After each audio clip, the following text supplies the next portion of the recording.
তো প্রথমেই আমরা প্রোগ্রামটা ওপেন করে নিচ্ছি। আমরা ফটোশপের লেটেস্ট ভার্সন ফটোশপ সিসি 2017 ভার্সনটা ওপেন করলাম। তো আমরা গত পর্বে এডিট মেনুর মোটামুটি এখান থেকে প্রায় এ পর্যন্ত দেখিয়েছি ডিফাইন কাস্টম শেপ। আজকে এর পরের অপশনগুলো দেখাবো। তো এই পরের অপশন দেখার জন্য আমাদেরকে সর্বপ্রথম যে কাজটা করতে হবে, আমি একটা নতুন পেজ নিয়ে নিচ্ছি। এইখানে আমাদের যে সাইজ পেজ আছে আমি এটাই নিয়ে নিলাম।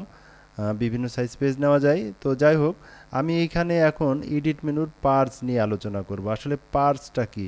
আমরা যখন ফটোশপ প্রোগ্রামে কোনো কাজ করি তখন ফটোশপ প্রোগ্রামের বিভিন্ন আইটেমগুলো, যেমন ধরেন আমার কাজের স্টেপ, বা আমরা যখন কোনো ফাইল কপি করি, বা আমরা বিভিন্ন সময় ভুল হয়ে গেলে আনডু করি, এগুলো কিন্তু কম্পিউটার ফটোশপের নিজস্ব একটা মেমোরিতে এগুলো সংরক্ষণ করে রাখে, এবং যখন যেটা চাই ওখান থেকে আমাদেরকে এগুলো দেয়।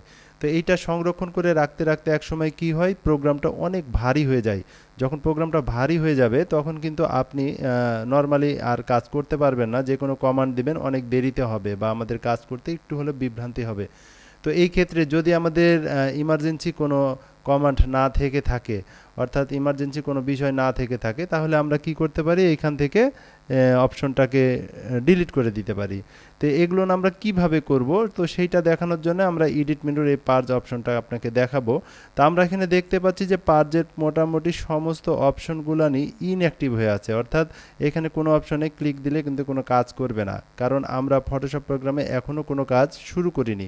আমি যখনই কাজ শুরু করব তখনই দেখব যে এখানে সমস্ত আইটেমগুলো অ্যাক্টিভ হয়ে গেছে। তো আমি আগে একটা কাজ করে আপনাদেরকে দেখাই যে এইখানে কিভাবে অপশনগুলো আসে, এবং এগুলোকে কিভাবে ডিলিট করে কম্পিউটারের মেমোরিটাকে আমরা ফাঁকা করতে পারি, অর্থাৎ প্রোগ্রামটাকে হালকা করতে পারি। তো এটার জন্য আমি আপনাদেরকে এখন একটা ডিজাইন তৈরি করে দেখাচ্ছি।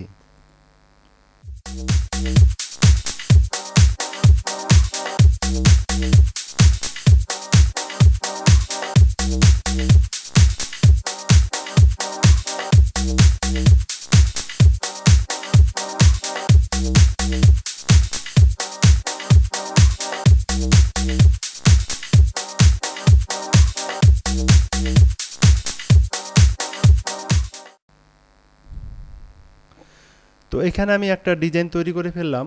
এখন এই ডিজাইনটা করার জন্য আমরা এখানে দেখতে পাবো পার্জে আমাদের মোটামুটি ক্লিপবোর্ড, তারপরে হিস্টোরি, তারপরে অল, এই অপশনগুলো অ্যাক্টিভ হয়ে গেছে। এখনও কিন্তু আনডুটা অ্যাক্টিভ হয়নি।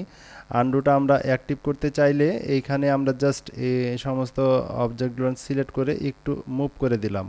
মুভ করাতে আমরা এখন দেখতে পাবো এডিট মেনুর পার্জে আনডু অপশনটা চলে আসছে, অর্থাৎ এইখানে আমরা দেখতে পাচ্ছি সমস্ত অপশনগুলো অ্যাক্টিভ হয়ে গেছে।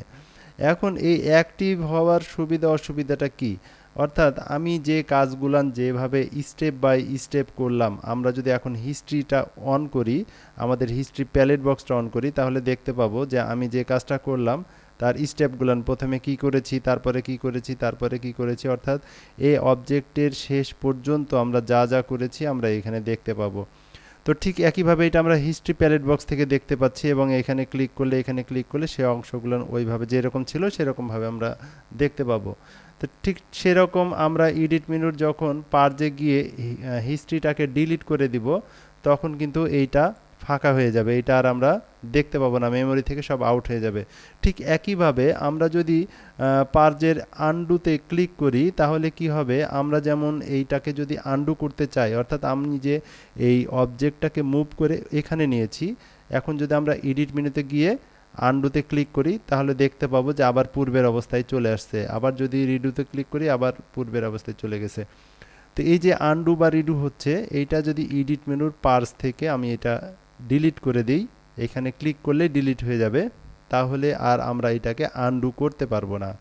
ঠিক একইভাবে এই যে আমরা এই অবজেক্টটা তৈরি করার জন্যে প্রতিটা পাতা কপি করেছি, তো সর্বশেষ যেই পাতাটা আমরা কপি করেছিলাম এইটা কিন্তু এখনও আমাদের ক্লিপবোর্ডে কপি হয়ে আছে। অর্থাৎ ফটোশপ প্রোগ্রামে যখন আমরা কোনো অবজেক্টকে কপি করি অথবা কন্ট্রোল সি চাপ দিই, তখনই কিন্তু অটোমেটিক্যালি এই অবজেক্টটা আমাদের এইখানে চলে আসে, ক্লিপবোর্ডে চলে আসে। এখন আমি যতবার পেস্ট করব ক্লিপবোর্ড থেকে পেস্ট হবে।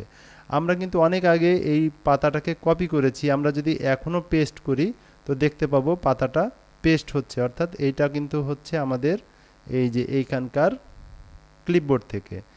তো এই যে আনডু, ক্লিপবোর্ড বা হিস্ট্রি যে অপশনগুলো আছে এগুলো কিন্তু আমাদের এই ফটোশপটাকে অনেকটা ভারী করে তুলছে। আমি এখানে নর্মালি একটা ছোট প্রোগ্রাম নিয়ে কাজ করছি, যারা অনেক বড় বড় বিলবোর্ড বা সাইনবোর্ড তৈরি করে তাদের কিন্তু পেজের সাইজগুলো অনেক বড় হয়, অনেক রিকোয়ারমেন্ট থাকে, অনেক ডিজাইন থাকে, যার কারণে কিন্তু প্রোগ্রামটা আস্তে আস্তে ভারী হতে থাকে।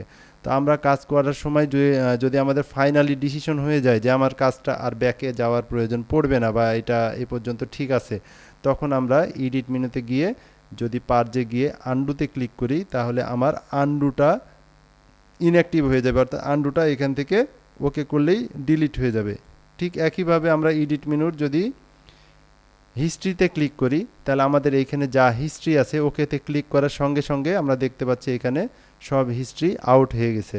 আর আমরা যদি এই কাজটা একসঙ্গে করতে চাই তাহলে এখানে গিয়ে ওয়ালে ক্লিক দিলেই আমরা দেখতে পাবো যে আমাদের এইখানকার যে তিনটা অপশনই ছিল সে তিনটা অপশনই একদম ফাঁকা হয়ে গেছে, অর্থাৎ ডিলিট হয়ে গেছে। এইখান থেকে আর কখনোই আমরা এডিট মেনুতে গিয়ে আনডুতে ক্লিক করলে কাজ করবে না, হিস্ট্রিতে দেখা যাবে না, বা পেস্টে ক্লিক করলেও কাজ করবে না। এখানে দেখেন পেস্ট অপশনটাও ইনঅ্যাক্টিভ হয়ে গেছে, অর্থাৎ পার্স থেকে আমরা এই সমস্ত তথ্য ডিলিট করে ফেলেছি।